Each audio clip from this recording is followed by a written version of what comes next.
ప్రశాంత్ ఎక్కడికి రా అంత ఫాస్ట్ వెళ్ళిపోతున్నావు? నా ఫ్రెండ్ వాళ్ళ ఇంటికి మామా. ఏ ఫ్రెండ్ రా? ఎందుకు మాస్టర్ మాటిమాటికి అడుగుతారు? అదే వాళ్ళ ఇంటికి మామా. అవునా, మరి అంత దూరం వెళ్తారా? ఏంటి మమ్మీ ఎవడీడు? నాకు కారు ఉంటుంది మామా. నువ్వెప్పుడు కొన్నావు కారు? ప్రశాంత్ కారు కొన్నావా?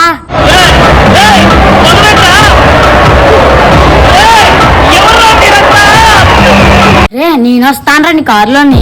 రే నేను కూడా వస్తాను రా. మీ దుంపల్లో మీరెక్కడ తయారయ్యారా బాబు? మీరు వస్తారా? సరే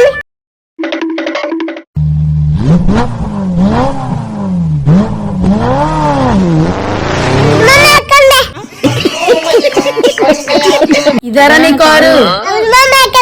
ఎట్లుంటది మనతోని? సబ్స్క్రైబ్ చేసుకోండి.